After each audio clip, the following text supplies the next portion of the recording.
Ok. Erev Tov, bienvenue. Bezrat Hashem, nous continuons aujourd'hui les Pirkei Avot, chapitre 6. Aujourd'hui, nous allons étudier la Mishnah 7 et 8, les Ilou Nishmat, Reb Baruch Ben Ariel Leib, que Bezrat Hashem, c'est le Mishnayot l'élève dans cette année.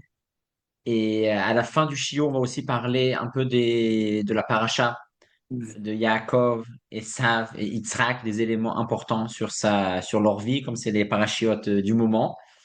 Mais tout d'abord, les Mishnayot qui parlent toujours de l'étude de la Torah dans le détail et surtout dans la Mishnah 7, Mishnah Zain.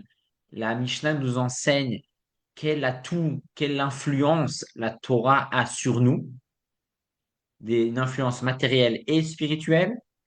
Et dans la Mishnah 8, le Pirkei Avot nous enseigne quelle qualité, quelle circonstance serait bien pour un Talmid Racham, pour quelqu'un qui a étudié la Torah?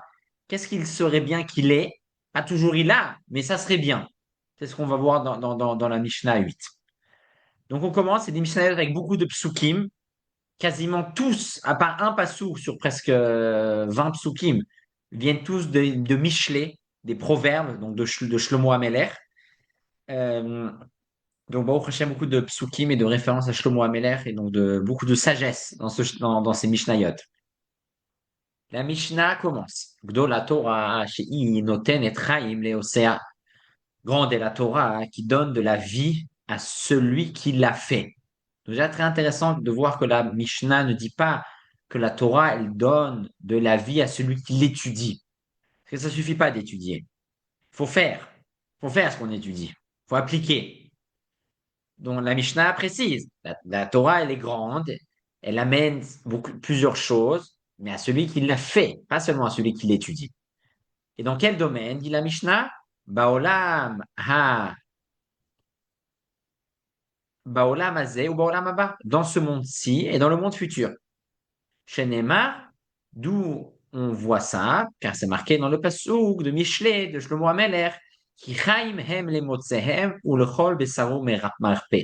Que la Torah, elle est de la vie pour celui qui la trouve, et pour toute chair, elle est guérison.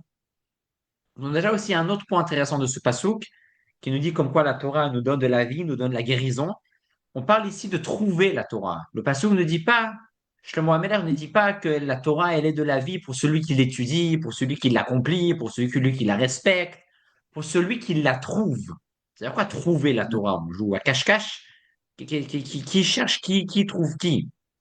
Donc ici, le concept de trouvaille, c'est le concept qui fait référence à l'idée de la surprise, à l'idée de ce qu'on va recevoir est une surprise. De la même manière que quand si je trouve 100 euros dans la rue, waouh, c'est une surprise. C'est ça une trouvaille. Une trouvaille, je me suis pas préparé. C'est waouh, et même si je cherche quelque chose, ce que je vais trouver, c'est sans commune mesure à l'effort que j'ai donné. Pareil, la Torah, elle nous rend beaucoup plus que ce qu'on investit.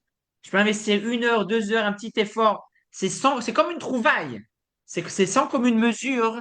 C'est pas mesure pour mesure. C'est sans commune mesure. Le résultat est beaucoup plus grand et pas proportionnel aux efforts que l'on donne. C'est pour ça que Shlomo HaMelech emploie les mots tsehem à celui qui trouve. On trouve la Torah. C'est comme une trouvaille. Passouk suivant, qui explique qu'est-ce que la Torah nous amène. Shlomo Ameler dit Rifut te'il esharecha, que la Torah est une guérison pour ton nombril. Veshikui le atzmotecha, et un renforcement pour tes ossements. Donc on voit la Torah renforce le corps, tout simplement, les ossements. Les ossements, c'est ce qui est très important, les os.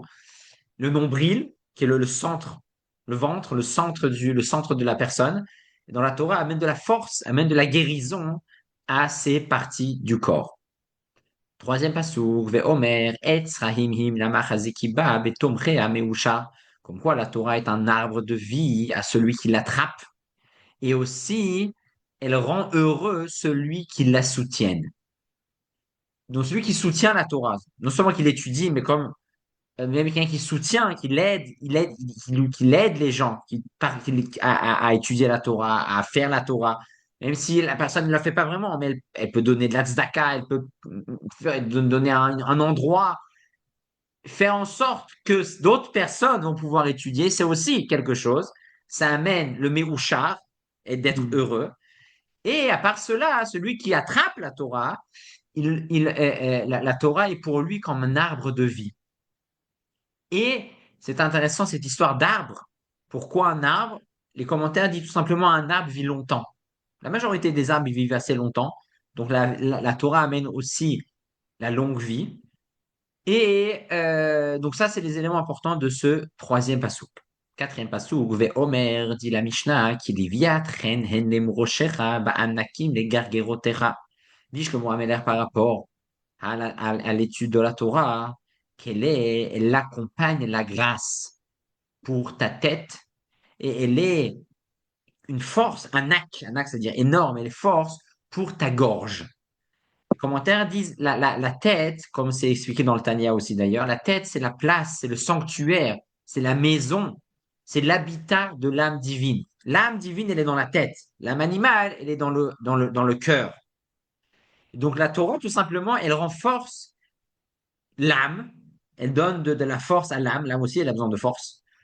Et aussi, elle donne de la force à la gorge, c'est-à-dire à notre faculté de pouvoir parler. La gorge, c'est là où les mots ils sortent. La Torah nous permet de parler correctement, de dire ce qu'il faut, la bonne chose, au bon moment. C'est encore un autre élément, une autre influence que nous donne la Torah.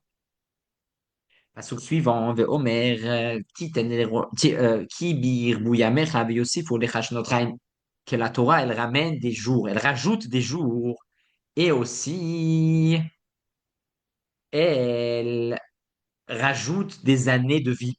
Donc, tout simplement, hein, la Torah amène des années en plus à notre vie. Omer, un autre pasuk, encore qui parle de la Torah, hein.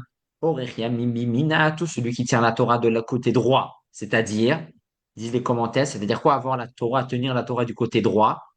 D'ailleurs, c'est un pasuk assez connu. Orechia mimimina, mismola, osher bechavod, c'est ce qu'on lit qu'on lit tous les Shabbats.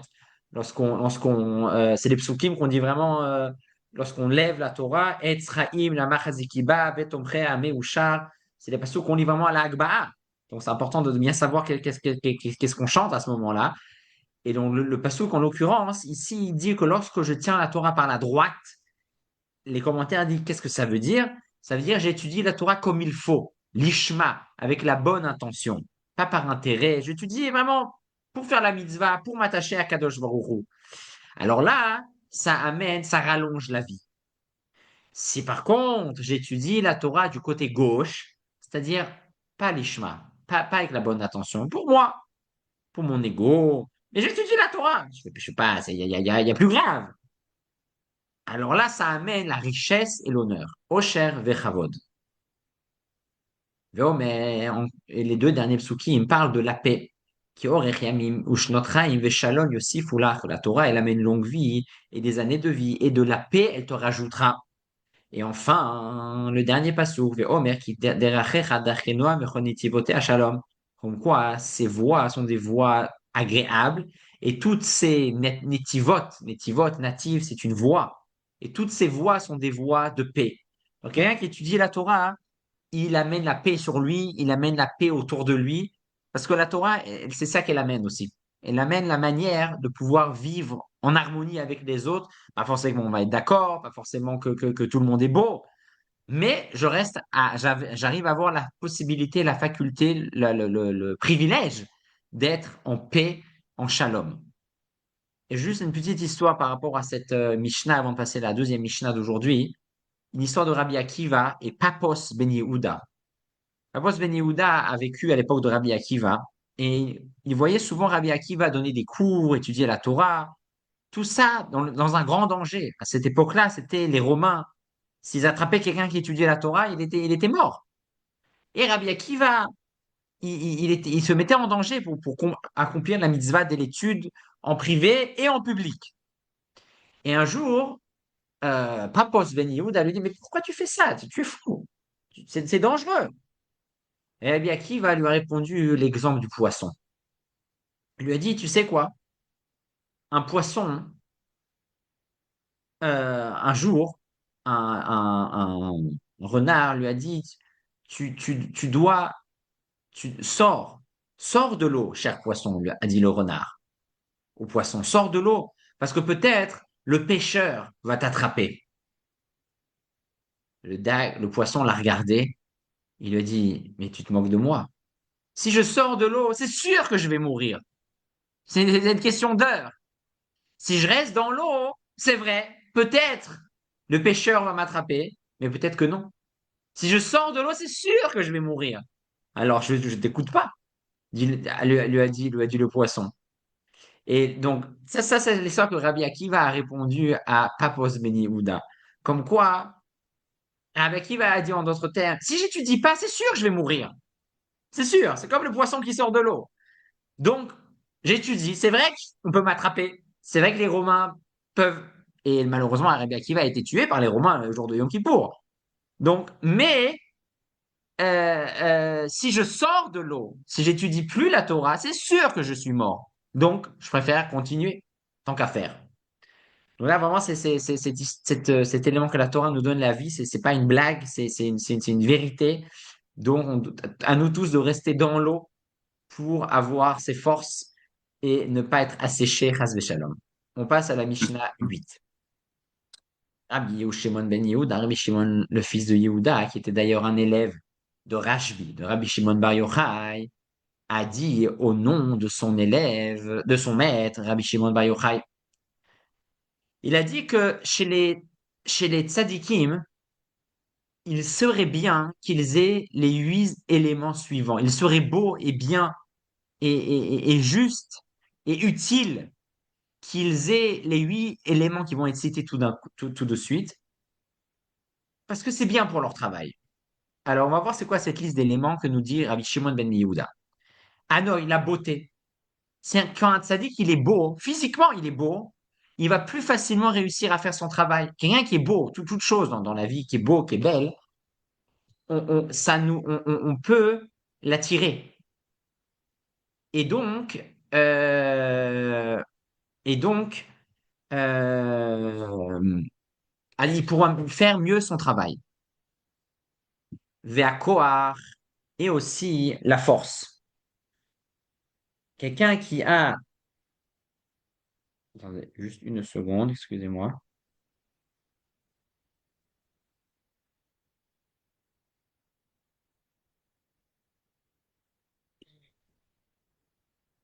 Euh, Hanoï va donc la force. La force, c'est quelqu'un qui a la force physique. Alors à ce moment-là, il va aussi être plus imposant et pouvoir réussir à, à s'exprimer. Vers Rocher et la richesse. La richesse, quelqu'un qui est riche, il a plus de pouvoir, il a plus de manières de pouvoir donner, euh, de pouvoir influencer, il a plus de moyens. Donc ça serait bien, toutes ces choses-là, la beauté, la force, la richesse, souhaite Rabbi Shimon qu'un tzaddik ait ces choses-là. Rien qu'il y a tellement de potentiel positif en lui, s'il a aussi ces éléments-là, il pourra faire un plus grand travail. Ve'akavod, l'honneur. Quelqu'un qui a l'honneur, qui a le respect, qui est honoré, alors aussi, s'il est un tzaddik, c'est bien, parce qu'à ce moment-là, il va pouvoir bien divulguer, répandre ses notions. Ve'achorma et la sagesse. S'il a la sagesse, en plus de tout ce qu'il sait, mais il sait comment parler, il sait comment, à ce moment-là, il pourra bien publier et influencer ses alentours. Ve'azikna, l'âge. Quelqu'un, plus une personne elle est âgée, pour 2 raisons. Le numéro 6 et 7, la zikna et la seva, qui est donc être en âge, être âgé. Vraiment, quelqu'un qui est plus âgé, il est moins attiré par les choses matérielles de ce monde. Ça n'intéresse plus trop comme quelqu'un de jeune. Et donc, il va être plus spirituel, il va être plus sensible à à, à, à, à la spiritualité, ça va être donc plus simple pour lui d'influencer ses alentours. Et, et deuxièmement, il aura plus d'expérience. Plus quelqu'un il a d'expérience, plus il pourra aussi influencer ses alentours d'une manière effective. Ve'abanim et des garçons. Pourquoi il est bien pour un tzaddik d'avoir des garçons? Car premièrement, hein, il aura des gens qui pourront continuer la voie du tzaddik. Comme il a des enfants, alors ses enfants auront la possibilité de continuer et d'être la continuité du travail de leur père. Et deuxièmement, disent le commentaire, tout simplement, cette personne-là, ce tzaddik, aura quelqu'un durant leur vieillesse qui pourra l'aider à rester fort pour pouvoir continuer son travail, tout simplement. Donc ça, c'est la force des banim. Donc, donc nous dit Rabbi Shimon ben Yehuda que ces 8 éléments-là, donc je répète, la beauté, la force, la richesse, le respect, la sagesse, l'âge et les enfants, tous ces éléments-là, Naël et Tzadikim, sont beaux, sont bien. Venaël et Olam, et c'est bien aussi pour le monde. Ça serait bien pour le monde que les Tzadikim aient ces éléments-là. Chez Neymar, comme c'est marqué, Ateret, Tiferet, Seva, Bederer, Tzedaka, Timatse. Comme c'est marqué que euh, donc là, maintenant, la Mishnah va amener pour chaque élément une preuve, une référence dans la Torah qui amène comme quoi c'est bien qu'un tzaddik et ça serait bien qu'il ait cet élément-là, cet élément ou alors cet élément. Encore une fois, tous les psukim viennent de Shlomo Ameler, de Michelet, des proverbes, à part un, le dernier, qui est un pasuk de Yeshaya. On nous dit le premier pasuk chez Nehemar, Ateret tiferet seva beder tzedaka timatse. Donc ce pasuk parle de tiferet, de beauté, que c'est un point positif chez le tzaddik. Donc on voit l'élément de beauté. Ve'omer, deuxième pasuk, Ateret chochachamim oshram, que la couronne des tzaddikim, c'est leur richesse, comme quoi la richesse d'un tzaddik est utile pour un tzaddik. Ateret zkenim bnei banim, ve'tiferet banim avotam, la couronne des personnes âgées, c'est leurs petits-enfants et leurs enfants. Donc ça, c'est la référence comme quoi il serait bien qu'ils aient des banim, des garçons. Veomer, ensuite, un autre pasouk, le pasouk suivant. Tiferet bachurim kocham vahadar skenim seva, que la beauté de ces zekenim, de ces anciens, de ces sages, c'est leur force, kocham, donc ce serait bien qu'ils soient en forme, qu'ils soient forts physiquement. Veomer, et le dernier pasouk, Vechafra, ce pasouk de Yeshaya, Vechafra levana ou bosha achama ki malach Hashem tzvakot be'ar Tzion Yerushalayim beneged skenav kavod, comme quoi en face en face des tzadikim, il y a leur honneur, leur respect, comme le respect en face de la personne, ça aide la personne à mieux régner, à mieux diffuser son message. Et Rabbi Shimon ben Menassia, qui était un élève de Rabbi Meir Baalanes et un ami de Rabbi Shimon, de Rabbi Yehuda Anassi, qui d'ailleurs aussi nous dit la Gemara, vraiment il coupait, il organisait son temps d'une manière qu'un tiers du temps il étudie, un tiers du temps il prie et un tiers du temps il travaille. C'est comme ça qu'il organisait sa journée. Il nous dit, Rabbi Shimon ben Menassia, Elu sheva midot shemanu chachamim tzadikim, kula mitkaimu berabi ubebanav. C'est cette qualité-là, toutes ces qualités qui ont été mentionnées en haut, ce sont des qualités qui ont tous été accomplies, qui ont tous eu lieu chez Rabbi Yehuda Anassi et ses enfants. Comme d'ailleurs on dit la Gemara, Mimot Moshe ve'ad Rabbi lo matsinu Torah ugdula bemakom echad. En général, chez les tzadikim, enfin chez les gens en général, soit ils avaient la force, l'autorité, soit ils avaient la Torah, mais c'était dur d'avoir les deux. En même temps avoir le pouvoir et en même temps être un tzaddik. Il y en a eu deux spécialement qui ont eu ça. Moshe Rabbeinu, qui était d'ailleurs riche, qui était d'ailleurs un vrai homme de pouvoir, et en même temps c'était aussi un tzaddik. Et Rabbi Yehuda Anassi de même. Il était aussi une personne très très puissante, à tous les sens du terme, et en même temps, il était un tzaddik. Euh, donc, euh, c'est comme ça que nous présente les tzaddikim, que nous présente cette Mishnah. Avant de, on va juste résumer ce qu'on a, les deux Mishnayot d'aujourd'hui avant de passer à Yaakov, Esav et Yitzhak. Tout d'abord, on a étudié donc dans la Mishnah Zayin la force de la Torah qui amène la vie, qui amène la guérison, qui amène la richesse, qui amène la longue vie, ainsi que la paix. Et les éléments pour qui seraient bien, qui seraient utiles chez le Talmid Racham, chez le Tzaddik, la beauté, la force, la richesse, l'honneur, la sagesse, l'âge et les garçons.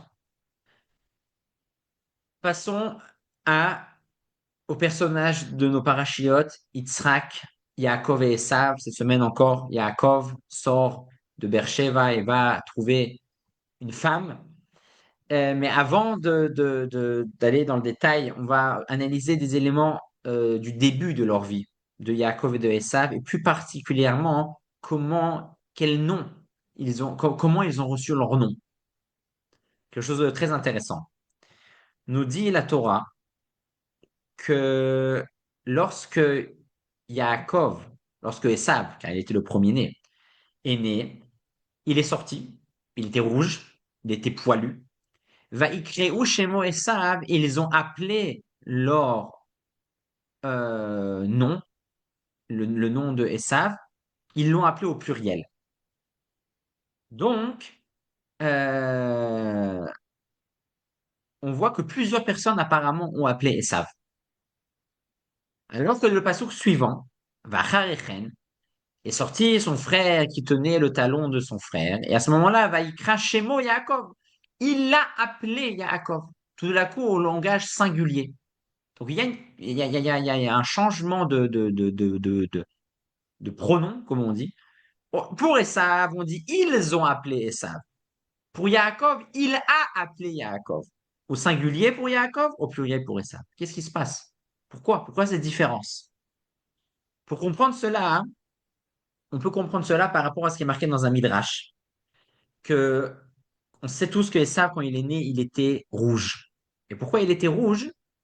Une des raisons, c'est parce que son sang n'était pas encore bien mis en place, ne circulait pas encore correctement. C'est pour ça qu'il était rouge, il se voyait trop. Normalement, le sang, on n'est pas censé le voir. Il y a la peau, il est censé être bien dans le corps, mais pas trop à l'extérieur. Et étant donné que c'était comme ça, ils ont pas pu faire la Brit Mila à Esav à 8 jours. Et même, d'après certains avis et ce que j'ai compris, Esav n'a pas fait de Brit Mila, car plus tard, il ne voulait plus la faire. Et donc, quand c'est qu'on donne le nom, on donne le nom à la Brit Mila normalement. Mais Esav n'a pas eu de Brit Mila. Donc, qui a donné le nom à Esav? Les gens, la communauté, les amis. Ils l'ont appelé Esav. Il n'y a pas eu la cérémonie habituelle, officielle. Le père donne le nom à son fils. Non. C'est pour ça qu'ils l'ont appelé Esav. Alors que Yaakov, elle a fait la Brit Mila à 8 jours. Et son père, Yitzhak, l'a appelé Yaakov, au singulier. Et basé sur ce midrash, on pourra comprendre un autre midrash qui est aussi intéressant, qui nous dit une phrase globale, générale, à savoir, Shekol amonea beno mina mardut, sauf bal et tarbut ra'a. Tout celui qui n'éduque pas son fils, qui ne nous montre pas le chemin de la vie, le chemin correct, le chemin de la vérité, les limites de la vie, finalement, ce fils-là finira mal. Et la midrash dit, comme qui, par exemple, Yitzhak et Esav. Qui d'autre? David et Absalom. Qui d'autre encore? David et Adoniaou. Comme quoi, on connaît tous qu'Absalom a voulu se rebeller contre son père, nous dit le Midrash, car apparemment David n'a pas vraiment donné les limites, n'a pas éduqué son fils Absalom. Adoniaou, pareil. David n'a pas apparemment donné les limites à Adoniaou, qu'à cause de ça, Adoniaou s'est autoproclamé le roi en tant que roi, alors que son père était encore vivant, alors que Shlomo était censé être le prochain roi.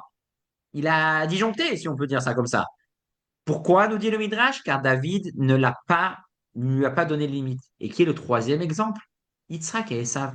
Yitzhak, apparemment, n'a pas réussi, n'a pas essayé ou n'a pas mis assez les limites à son fils Esav.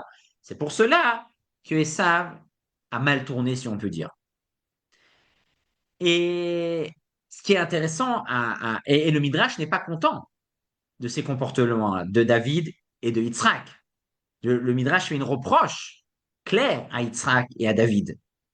Et on peut d'une certaine manière comprendre Yitzhak, car lorsqu'on voit que son fils, dès le début, même la Brit Mila, il n'a pas pu lui faire déjà. Yitzhak, d'une certaine manière, a vu déjà un potentiel problématique chez Esav. Et apparemment, ce qui est naturel et logique, enfin logique, je sais, non, mais naturel, oui, ça donne moins envie de s'investir. Si je vois qu'un enfant, un élève, une personne, il est tordu de toutes les manières. Qu'est-ce que maintenant je vais m'investir pour lui, pour essayer de lui montrer qu'est-ce qu'il faut faire, qu'est-ce qu'il faut pas faire? Je vois, il va pas aller loin. Je vois, il est tordu. Et donc, ça donne pas envie. On veut tous investir dans les bons. Rien qui est bon, on va investir encore plus, comme ça, il sera encore plus bon. N'est-ce pas? Voilà. C'est naturel. Nous dit le Midrash, non. Non, on doit investir chez tout le monde. Pas que chez les bons. C'est trop facile d'investir que chez les bons. Et ceux qui sont moins bons, on les laisse de côté. Non. Mais après, les résultats, c'est pas dans, c'est HM. Mais Yitzhak aurait dû aussi investir dans l'éducation de son fils Esav. Et d'ailleurs, par rapport à ces midrash, on apprend aussi un autre élément qui est aussi intéressant, car Esav, on a dit, est né d'une manière déjà un peu tordue. Il n'a pas pu pouvoir faire la Brit Mila. C'est même pas vraiment de la faute de Esav, c'est les circonstances qui sont comme ça. Pareil, Avshalom nous dit le midrash que Avshalom est né. La mère d'Avshalom était ce qu'on appelle dans la Torah une Eshet Yefat Toar. La Torah permet, lors d'une guerre, aux soldats qui sont depuis longtemps à l'armée, et si en chemin, en route, durant la guerre, ils voient une belle femme, la Torah permet à ces soldats d'avoir une relation avec ces femmes.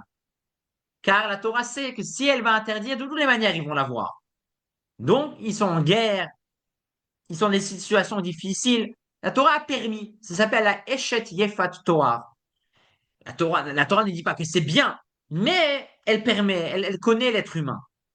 Et Absalom serait né d'un de ces unions entre David et une de ses femmes durant les guerres de David. Donc c'est pour ça qu'Absalom avait déjà de base des traits de caractère qui n'étaient pas si purs, parce qu'il est né d'une union qui n'était pas le plus pur qui est. Pareil, Esav, ses parents, bon, Hachem, sont purs, mais dès qu'il est né, il n'a pas pu faire la Brit Mila. Alors qu'Adonia, lui, est né par contre, on ne voit pas dans la Torah, en tout cas, de signes comme quoi il était tordu ou il avait un problème et qu'à cause de ça, on aurait pu penser que David ne voulait pas lui donner une éducation correcte. De là, on apprend qu'on doit remettre en place les gens, on doit dire le mot non aux gens, pas seulement aux ceux qui ont des problèmes, mais même à quelqu'un qui est normal, qui est parfait, chez qui tout va bien, comme Adonia. Adonia était enfant. Sa mère, son père, il n'y avait pas de problème. Et même lui, comme David n'a pas assez mis les limites, alors il a mal tourné. Parce que c'est l'être humain. L'être humain a tous besoin d'être limité, sinon on va, par nature, on va dépasser les limites. C'est comme ça. Donc ça, c'est le premier enseignement qu'on peut apprendre de cette histoire d'investir chez tout le monde, même si dans les situations, chez les enfants, chez les élèves, chez les personnes, chez les amis, c'est pas que avec les enfants. Il y a des amis qui sont problématiques. On se dit, mais qu'est-ce que je me casse la tête avec celui-là? Si Hachem, il a fait en sorte qu'il travaille avec moi, qu'il est dans mes relations, que je le vois de temps en temps, je ne peux pas l'ignorer. Je dois, oui, essayer de l'aider d'une certaine manière. Un autre élément qui est important par rapport à ça, c'est qu'on va comprendre par rapport à cette histoire de Esav qui est né de cette manière, sans Brit Mila, et qui a eu une éducation difficile. Le rabbi a une fois expliqué l'histoire du jugement connu de Shlomo Ameler. On connaît tous l'histoire qu'il y avait deux mères qui ont été au tribunal chez Shlomo et ils ont dit, ils se battaient à propos de leur fils Chacun disait ce bébé, c'est le mien. L'autre femme disait ce bébé, c'est le mien. Shlomo a dit, pas de problème, on va faire un test. On va le couper en deux. Et vous faites moitié-moitié. Ensuite, une des mères a dit, non, non, non, non, surtout pas. Alors si c'est comme ça, qu'elle le garde. Shlomo a tout de suite dit, ah, tu as bien réagi. Tu es la vraie mère. C'est l'histoire qui nous prouve la sagesse, la finesse d'esprit de Shlomo Ameler pour trouver des solutions dans des situations rocambolesques. Mais une fois, le rabbi a posé une question, mais comment ça se fait quand même que Shlomo a proposé une solution pareille? C'est une vraie histoire, cette histoire. Shlomo était au tribunal, il a dit, on va le couper en deux. Imagine, je sais pas, c'est des folles dingues, les femmes. Et il le coupe en deux. Qu'est-ce qu'on fait? C'est quand même osé de dire une chose pareille. Le rabbi a expliqué une fois qu'il faut comprendre cette histoire de couper en deux, ne passe pas juste au sens physique et matériel, de le couper en deux, mais au sens spirituel et au sens humain et au sens éducatif. C'est-à-dire, Shlomo a dit, vous savez quoi, vous dites, vous êtes les mères, on va le couper en deux. C'est-à-dire, il va recevoir deux éducations. La moitié de toi, l'autre moitié de toi. Et là, la femme qui a dit, non, non, non, non, il faut qu'il reçoive qu'une éducation, on ne le coupe pas en deux. Shlomo l'a dit, ah, c'est toi la mère juive. C'est toi la vraie mère, tout court. Parce que l'éducation, il n'y en a qu'une. C'est-à-dire, pas il n'y a qu'une vérité, il y a plusieurs manières de servir Hachem, il y a plusieurs sortes d'éducation, chacun ses avantages, ses inconvénients. Mais quand on en choisit une, on doit la garder jusqu'au bout. Les enfants, surtout, dans le cas de Esav, et c'est pour ça d'ailleurs le problème, un des problèmes d'Esav, étant donné il a reçu son nom de plusieurs personnes, spirituellement, qu'est-ce que ça veut dire? Il n'avait pas une voix. Il n'avait pas une voix. Il y a plusieurs personnes qui ont donné un ton, qui ont donné un rythme, qui lui ont donné un nom. Quand il y a plusieurs personnes, plusieurs voix, plusieurs manières, les enfants, on est perdu à ce moment. On a besoin de une voix, une manière de voir les choses. Et donc, alors que Yaakov, son père au singulier, il a dit, voilà, tu es Yaakov, et ça s'est bien passé. Et ça, il avait plusieurs éducations à la maison. La mère comme ça, le père comme ça, ça va pas. C'est sûr, on n'est pas identique. Personne n'est identique. Mais il faut quand même une voix conducteur en harmonie. Sinon, l'enfant, la personne, elle est perturbée. Il ne sait plus. Il ne sait plus qu'est-ce qui est vrai, qu'est-ce qui n'est pas vrai. Un jour, on lui dit ça, le lendemain, on lui dit ça. Donc, il faut une certaine voix de conducteur. Donc ça, c'est le deuxième enseignement qu'on voit de ce passage. Que Esav, il a eu plusieurs personnes qui ont lui donné ce nom. C'est pour ça que ça a mal fini. Il faut une personne qui donne le nom. Et pareil, chez Yaakov, comme d'ailleurs on parle de cuisine, quand il y a plusieurs cuisiniers, ça finit très mal. Dans la cuisine, il faut un chef, un cuisinier.